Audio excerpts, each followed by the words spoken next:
So guys, in this video we are going to be creating the sign in and the sign up page of the coffee app we've been building. In my previous video we walked through the onboarding screens, and in this video we are just going to create this sign in and sign up screen using this interactive input field. So without further ado, let's just get right into the video. So guys, we've created a frame that we are going to be using for the sign in screen, and what we just want to do right now is to start creating the elements on the screen. The first thing I'm going to do is to write the text, which is the sign in text. I'm just going to style it a certain way, increase the font size and the font weight. I'm just position it properly on the screen. The next thing I'm going to do is to start creating our input field. So I'm going to type in the text label. I'm also going to style it a certain way and hit Shift A to create padding around it. I'm going to head over to the padding section, hold down the command key and click to be able to edit all four sides at the same time. I'm also going to change the width size into fixed, and I'm going to give it a fixed width value of 343. I'm going to give it some stroke and round up the corners a little more. I'm going to style the stroke around this input field just the way I like it. You can obviously set it to something that suits your preference, as long as it's accessible, then you're good. So after doing this, the next thing I would like to do is to give the text in the input field its own auto layout. But first, I'm just going to edit the fill of the text just so that it won't be solid black. Then I'm going to select the text and I'm going to hit Shift A to give it an auto layout. I'm going to head over to the padding section and I'm going to hold command and click on one of the padding fields so I can edit all four sides, and I'm going to give it a certain padding value of like 2. That should be enough for what we want to achieve. So the next thing I'm going to do is to duplicate this input field, because I want to create two variants in our components, which is the default state and the active state. I'm going to select the text in the input field and I'm going to make it absolute positioning. So absolute positioning basically lets you float the objects around the auto layout. I'm then going to reduce the size of this text in the input field. In the first input field, I'm going to put it to like 10 pixels for the text, and I'm going to position the text just at the top of the input field. Then I'm going to add a fill to the text so that it hides the stroke at the back. The next thing I'm going to do from here is to make this first input field, which is supposed to be our active state, look a little more active. So I'm going to change the color of the stroke of the input field. I think this is good. I'm going to bring it down below the second input field. I'm going to select both and drag them out of the frame. Then I'm going to head over to the component section and I'm going to click on create component sets. Now we have a component set of two variants for our input field. So I'm just going to click on one, hold Alt, click on one and drag out to create an instance of that input field. So if we go to the prototype section, I'm just going to connect the wires from the first variant to the second variant in that component, which is from the default variant to the active state variant. Then I'm just going to return the favor just in case we want to reset that input field back to its default look. And for the first interaction, I'm going to set it to smart animate, and for the second, I'm just going to change it to instant because I just want to see my default look back. I don't want to animate it. So after we've done this, we can quickly check if we're on the right track. So I'm just going to switch to the prototype section and I'm going to quickly play through this onboarding screen to get to the sign-in screen we just created. Now clicking on it, you can see how nice this is animating, but I feel like the animation to the active states is a little slow. So I'll make sure we fix that later in the design. But for now, let's create the password input field. I'll also like to create this from scratch. I'm going to type in the text. I'm going to hit Shift A to create padding around it. I'm going to reduce the padding to 2 so that it's just the padding for the text, and I'm going to hit Shift A again to create another padding around it, which is going to be used for the proper input field. I'm going to set that to a fixed width, and I'm going to give it the fixed width of 343 that I use. I'm going to add a stroke. I'm going to change the colors of the stroke. I'm going to reduce its thickness. I'm going to round up the corners, just like the way we did for the text input field. And I'm going to search for an eye icon, which is the visibility icon, to turn on and off the visibility of the password. I'm going to be using the Iconify plugin as usual, and I'm going to select my preferred visibility or eye icons. After selecting the icons I need, I'm going to just click and drag it into the text input field. I'm going to change the direction to a horizontal direction, and I'm going to rearrange the layers in a way that the password text comes first. Then I'm going to click on the entire frame, change its sizing to fixed, and increase it back to 343 that we initially used. I'm also going to change the positioning to center left aligned. I'm going to go to its height. I'm going to change it to hug content, so it just hugs the content. I'm going to go to spacing mode, and I'm going to change it to space between, so that our password text and our icon spreads out left and right of the frame. And as you've obviously noticed by now, I like to use all this layout property to structure my input field. I don't like to create rectangles and dragging the text into a particular position and stuff like that. So for this password field, I'm also going to duplicate it just the way we did for the text input field. I'm going to click on the password text, and I'm going to click on the absolute position. After doing this, because of the fact that our frame is on space between, the visibility button becomes the only element, and it centers to the middle of the frame. And the frame also reduces in height to the height of the only element in the frame, since it's on hug content. I'm going to click on that visibility button, and I'm going to change the height to the height of the text so that it doesn't change in height. So for the text, I'm just going to reduce it to 10, just like the way we did for the initial text input field. I'm going to drag it up to the top of the input field, and I'm going to give it a fill with a background of white. And for this input field, what I'm going to do is I'm going to select the frame around it, and I'm going to head over to the spacing mode, and I'm going to change it back to packed. Then I'm going to position it right center aligned. So now we have our active state. What I'm going to do is I'm going to change the stroke color to give it this light orange color, so that it's obvious that this is our active state. I'm going to select both frames, and I'm going to create component sets to create two variants of this component. I'm then going to create an instance of this component by holding the Alt key while I click and drag away. So I'm just going to lighten up the solid black on the password text. Now we have our input field, text input field, and our password input field. I'm going to select both and hit Shift A to create an auto layout. I'm then going to select that frame and also the sign in text. Hit Shift A to create an auto layout on both elements. I'm then going to just adjust the spacing between both input field a little more. And that's it. I'm just quickly going to rename the password input field and the text input field. Having both of this, the next thing I'm going to do is to create the interaction in our password input field. So I'm going to click on the default state, switch to the prototype mode, and connect the wires down to the active state. I'm going to set it to smart animate, and I'm going to return the favor. But for this, I'm going to leave it at instance. And then from here, I'm just going to play the prototype so we can see what we did. As you can see, this is coming out okay, but we still have that slow transition from the default to the active state. So I'm just going to reduce the millisecond to 100 milliseconds on the smart animate transition so that it can move faster, and I think this is okay. So the next thing I'm going to do is to create a button. I'm just going to drag in the instance of this button right here, and I'm going to detach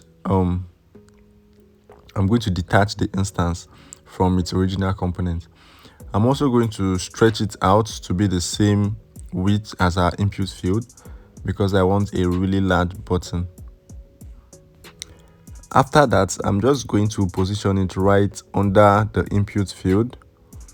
I'm just going to position it properly, and I'm going to head over to the layers panel. I'm going to change it from small button to a large button so that we can then have two button components, which is the small and the large button.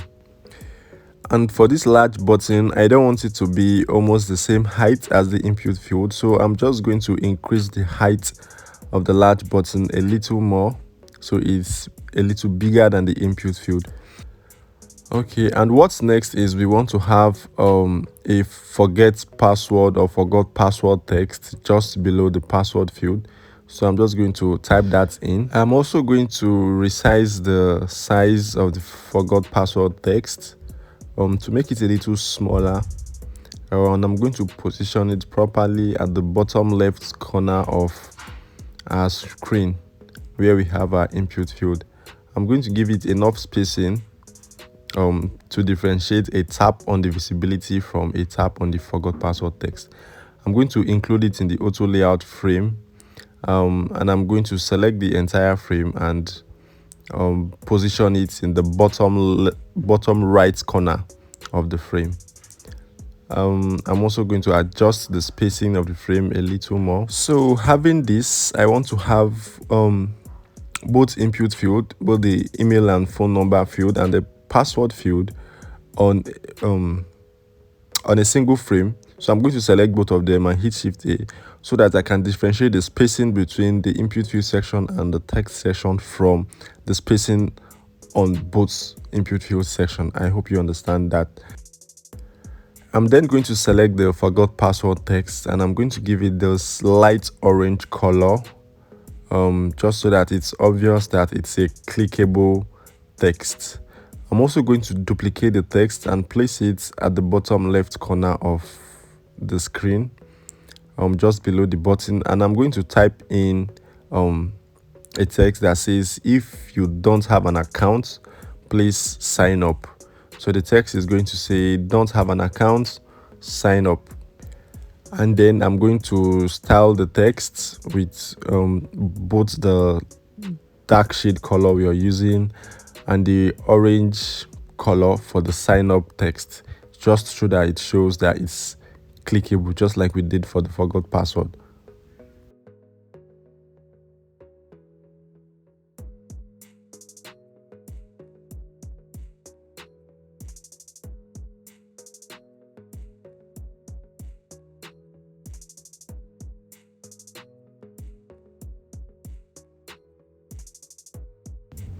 After making all these adjustments on the sign in page, the next thing I want to do is to create a sign up screen.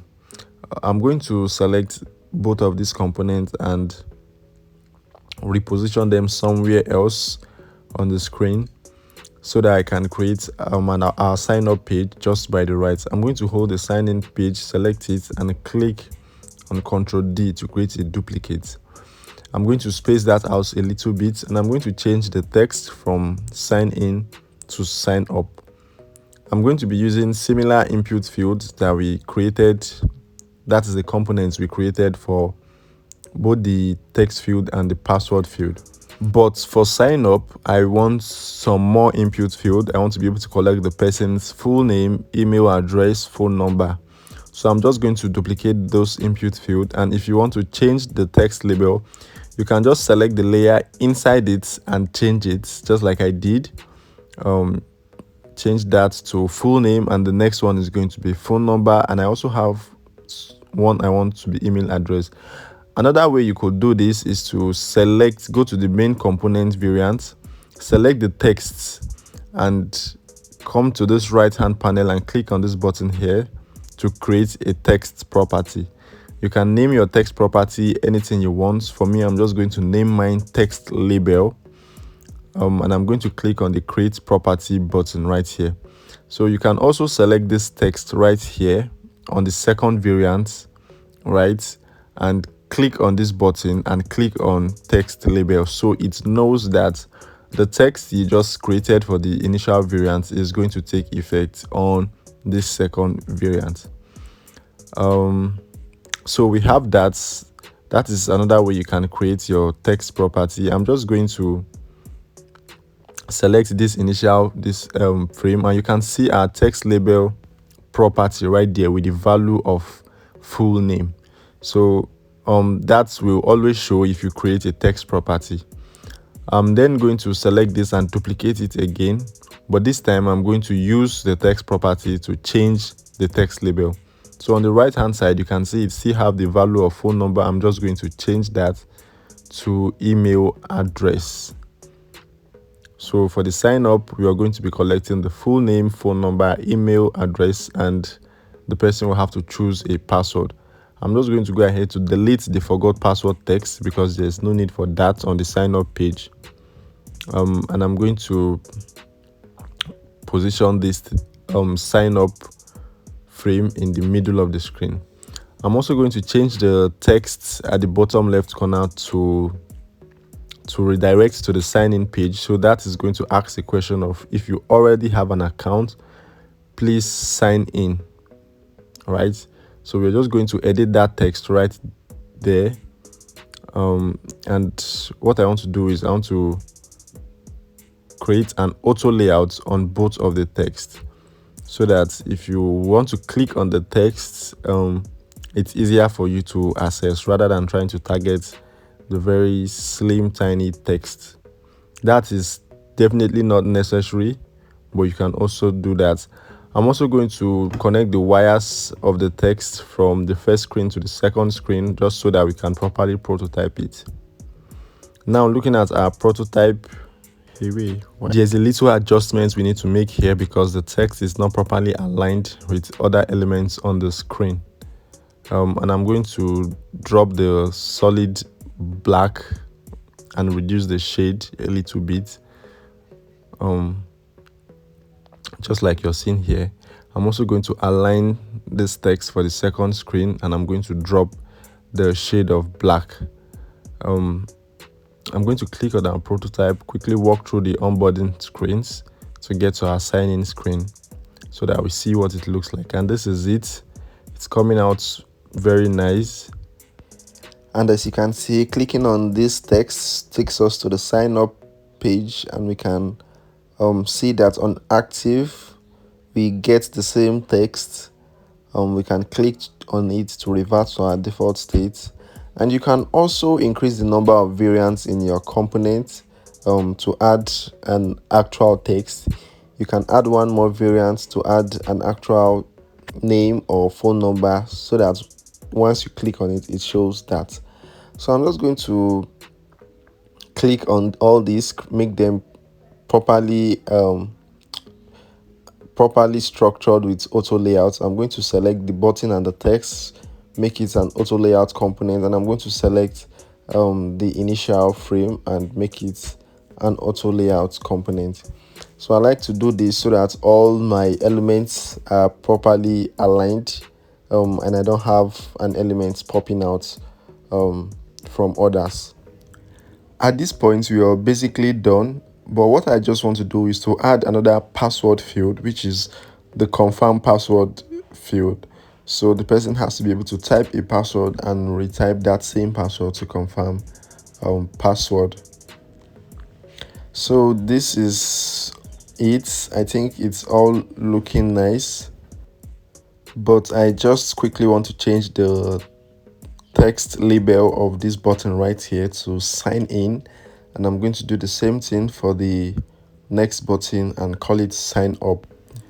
I also want to make the button here a component, so I'm going to select it and create a component. I'm going to drag the component out of the screen, and I'm going to replace that particular position with the instance of that component. So what I'm going to do is I'm going to drag it out of the screen, Control copy, and I'm going to click on that frame and click Control V to paste it right there. I'm going to rearrange the layers to make sure the button comes first, and I'm going to copy that same button, large button component, and paste to replace it on the sign up page, and I'm going to change the text of it to sign up. So this is it, guys. We have a complete onboarding flow with sign up screens. So as you can see in the prototype, from here it takes us directly to the sign in screen, and you can see our input fields coming out nice. You can also switch to the sign up page from this section right here. And this is it, guys. I hope you guys understood and enjoyed this video. Please don't forget to like, subscribe, turn on the notification bell so that you get more videos like this. And please stay tuned, as I'm going to be completing this cafe shop application. It's going to be a complete application where we are going to be designing all the screens, and we are going to be documenting all our components, and it's going to be a complete mobile app build from the first screen to the very last screen. So thank you, guys. Stay tuned, and I'm going to see you in my next video.